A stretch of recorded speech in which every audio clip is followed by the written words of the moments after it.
Safari ya kesi ya uhaini inayomkabili mwenyekiti wa Chama cha Demokrasia na Maendeleo Chadema, Tundu Antipas Lissu imechukua zaidi ya mwaka mmoja tangu alipokamatwa katika wilaya ya Mbinga mkoani Ruvuma Aprili 9 mwaka 2025.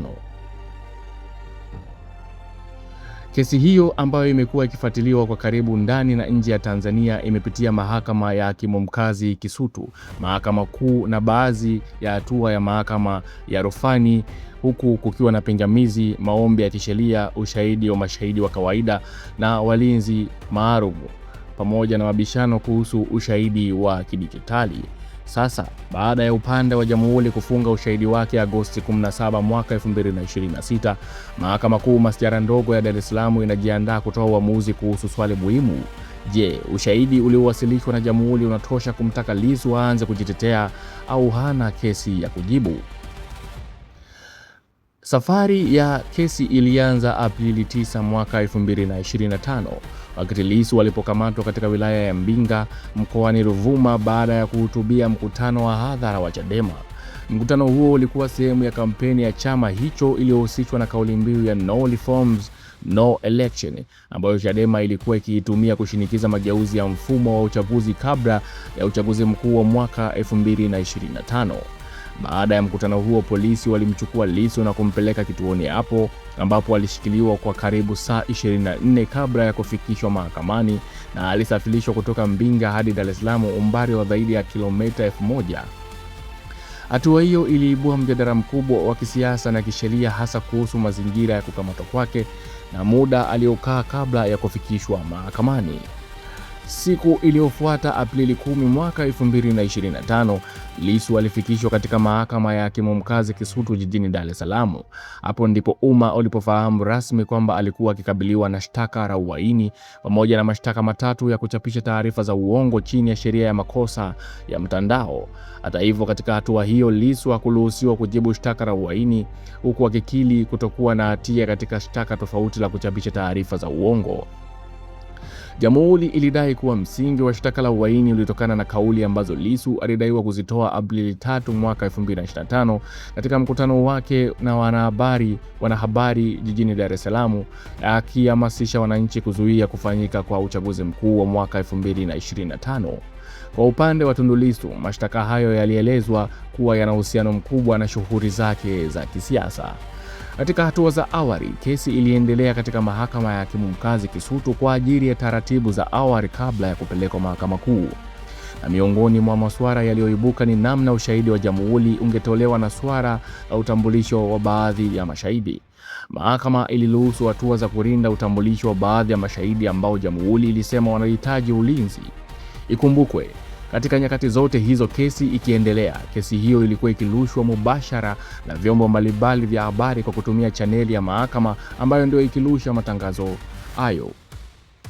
Agosti 18 mwaka 2025, mambo yakabadilika. Kisutu pia iliamuru kwamba ushahidi wa mashahidi wa jamhuri katika kesi hiyo usirushwe moja kwa moja kwenye vyombo vya habari, hatua iliyohusishwa na ulinzi wa mashahidi, hususan raia ambao hawakuwa maafisa wa usalama.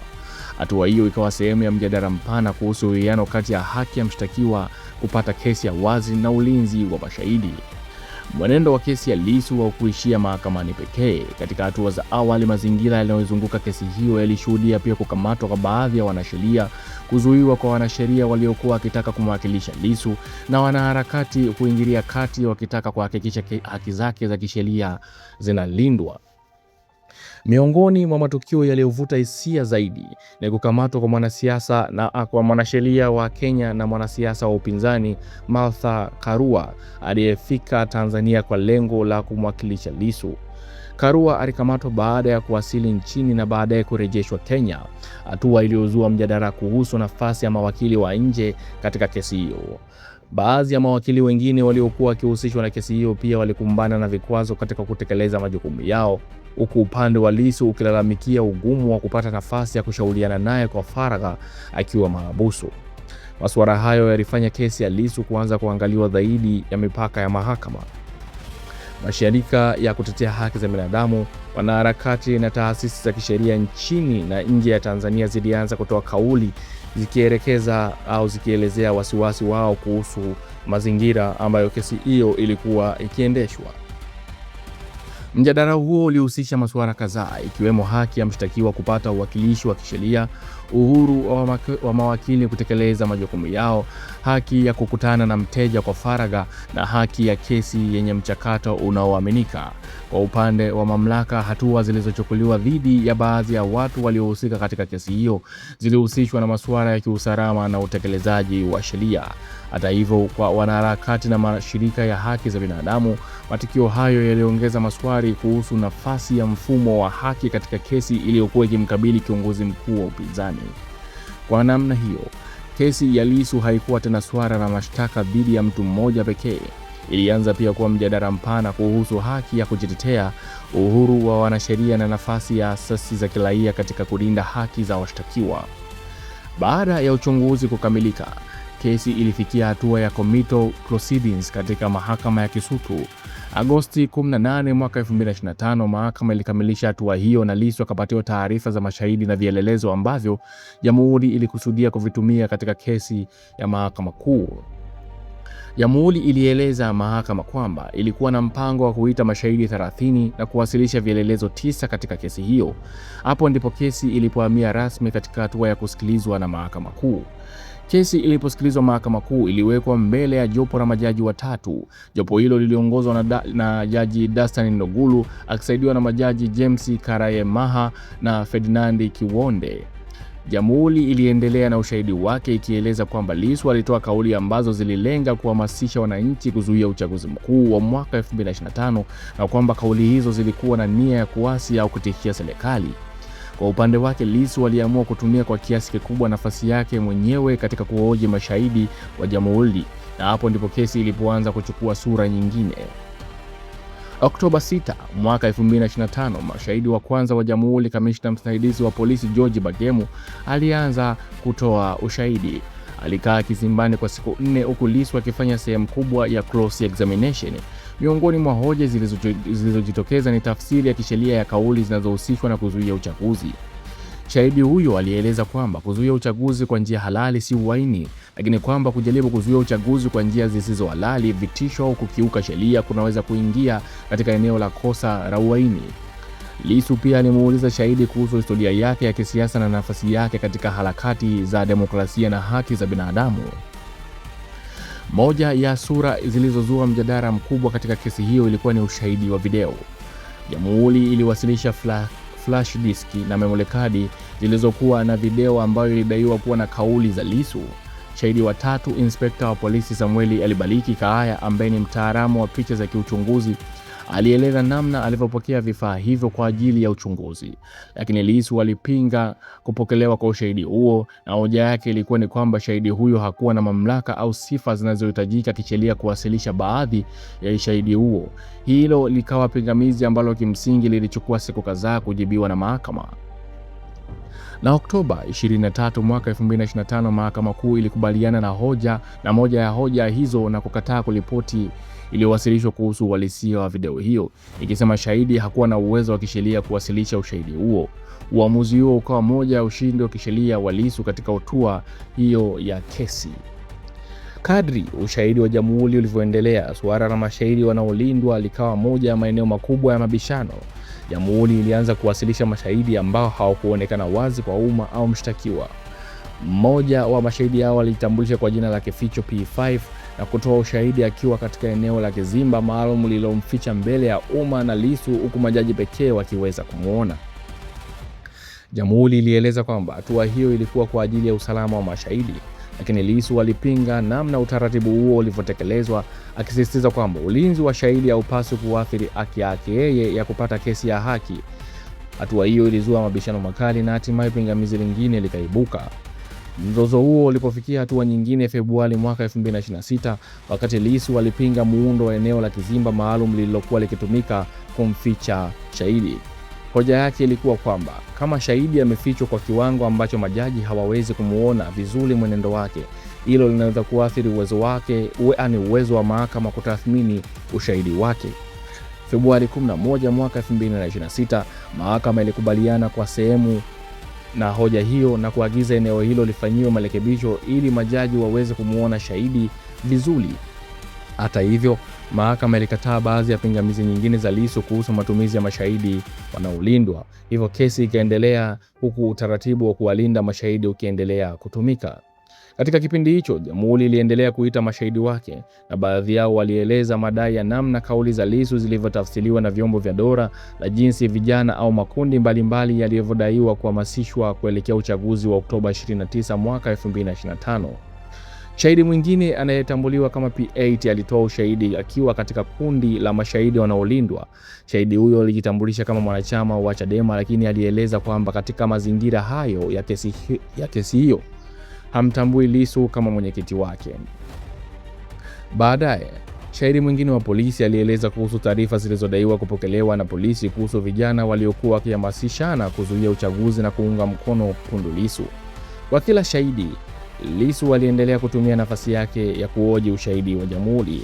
Katika sehemu mbalimbali za kesi, Lissu alitumia uzoefu wake wa kisheria kuuliza maswali yaliyolenga kuonyesha tofauti kati ya taarifa za mashahidi walizotoa mahakamani na taarifa zao za awali. Katika moja ya vipindi hivyo, alitumia hata Police General Orders kuwauliza maafisa wa polisi kuhusu namna walivyofanya uchunguzi, walivyoandika taarifa na hatua walizochukua katika majukumu yao. Mchakato huo uliifanya kesi kuwa sio tu ya kusikiliza ushahidi wa Jamhuri, bali pia kuwa uwanja wa Lissu kuhoji namna ushahidi huo ulivyokusanywa na kuwasilishwa.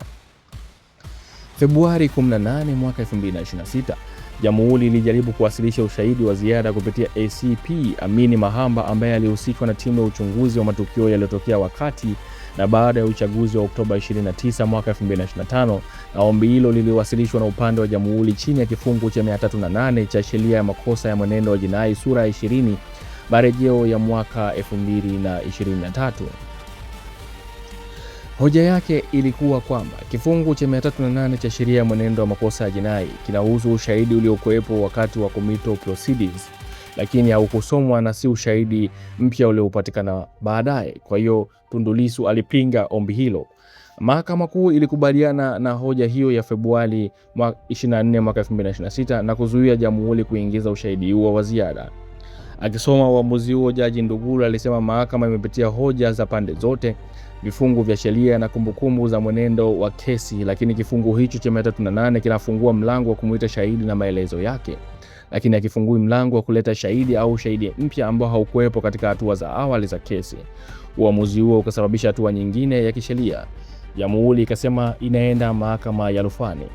Baada ya Mahakama Kuu kukataa ushahidi huo wa ziada, upande wa Jamhuri uwasilisha ombi lao hilo la mapitio katika mahakama ya rufani. Hatua hiyo ilisababisha mwenendo wa kesi ya msingi kusimama kwa muda, huku swala la mamlaka ya Jamhuri kuwasilisha ushahidi huo likipelekwa katika mahakama ya rufani. Lissu naye alipinga hatua hiyo akisema uamuzi wa Mahakama Kuu ulikuwa uamuzi wa kati ambao haukuwa umehitimisha haki za pande hizo na hivyo haukupaswa kufanyiwa mapitio kwa namna ilivyotakiwa na Jamhuri. Kwa sababu hiyo, kesi ya msingi ikawa imesimama kwa miezi kadhaa. Baada ya kusuasua kwa siku takriban 160, kesi ilirejea Mahakama Kuu Agosti 10 mwaka 2026. Wakati huo tayari Jamhuri ilikuwa imeita mashahidi 15 na Lissu akaendelea na hatua ya kuhoji mashahidi waliobaki. Kesi ikaingia katika hatua yake ya mwisho ya ushahidi wa upande wa mashtaka. Katika siku za mwisho za ushahidi wa Jamhuri, Lissu alitumia muda mwingi kumhoji mpelelezi mkuu wa kesi. Maswali yake yalilenga, miongoni mwa mambo mengine, namna uchunguzi ulivyofanyika, taarifa za mashahidi na tofauti zilizokuwepo kati ya ushahidi wa mdomo na taarifa za maandishi. Baadhi ya mahojiano hayo yalihusisha pia namna maafisa wa polisi walivyotekeleza majukumu yao wakati wa uchunguzi. Hii ilikuwa hatua muhimu sana kwa sababu Lissu alikuwa amefikia mwisho wa nafasi yake ya kuhoji ushahidi wa upande wa Jamhuri kabla ya upande huo kufunga kesi kwa kumleta shahidi wa 17 ambaye alikuwa ni shahidi wa kificho mwenye taaluma ya uandishi wa habari na mfanyakazi wa Jambo TV. Hatimaye, Agosti 17 mwaka 2026, upande wa Jamhuri ulifunga rasmi ushahidi wake, na katika hatua hiyo Jamhuri ilikuwa imewasilisha ushahidi kupitia mashahidi 17 kati ya 30 iliyokuwa imeorodhesha awali. Baada ya Jamhuri kufunga ushahidi, Lissu hakusubiri kuitwa kujitetea. Badala yake aliwasilisha hoja kwamba hana kesi ya kujibu. Kwa maana nyingine, Lissu anaiomba mahakama itathmini ushahidi uliowasilishwa na Jamhuri na kufikia hitimisho kwamba haujafikisha kiwango cha kumtaka yeye aanze kutoa utetezi. Pia ameomba aachiwe na serikali iamuliwe kumlipa fidia. Nini sasa kitafuata? Hapo ndipo kesi imefikia hatua yake muhimu zaidi tangu ilipoanza. Mahakama Kuu sasa inapaswa kujibu swali moja la msingi. Je, upande wa jamhuri umeonyesha ushahidi wa kutosha wa kumtaka Lissu aanze kujitetea? Kama mahakama itaona kwamba jamhuri haijaweka msingi wa kutosha, Lissu anaweza kutokuwa na kesi ya kujibu katika hatua hiyo, na kesi inaweza kufikia mwisho bila yeye kuanza kutoa ushahidi wa utetezi. Lakini kama mahakama itaona kwamba ushahidi wa jamhuri unatosha kumtaka Lissu ajibu, kesi itaingia katika hatua nyingine ya utetezi wa Lissu. Mahakama Kuu Masjala ndogo ya Dar es Salaam imesema itatoa uamuzi kuhusu hilo swala Ijumaa Agosti 21 mwaka 2026. Kesi ambayo ilianza kwa kukamatwa kwa Lissu Mbinga Aprili 9 mwaka 2025 imepitia zaidi ya mwaka mmoja wa mahabusu na hatua mbalimbali za mahakama. Kutoka Kisutu hadi Mahakama Kuu, safari hiyo ya siku takriban 496 imehusisha mjadala kuhusu ushahidi, mashahidi wanaolindwa, ushahidi wa kidijitali, uwezo wa mashahidi kuwasilisha vielelezo, maombi ya kuongeza ushahidi pamoja na masuala yaliyofikishwa mahakama ya rufani. Kwa sasa, hata hivyo, hatua hiyo ya kwanza ya kesi imekamilika. Jamhuri imemaliza upande wake. Kinachosubiriwa sasa ni uamuzi wa mahakama kuhusu kama ushahidi wa Lissu uliowasilishwa mahakamani unatosha kumtaka Lissu ajibu mashtaka ya uhaini. Ni uamuzi ambao utaamua kama kesi itaishia katika hatua hii au itaingia katika sura nyingine. Sura ya Lissu kuanza kujitetea dhidi ya shtaka linaloweza kubeba adhabu kubwa zaidi chini ya sheria za Tanzania, ambapo iwapo mshtakiwa atakutwa na hatia basi hukumu yake ni kifo.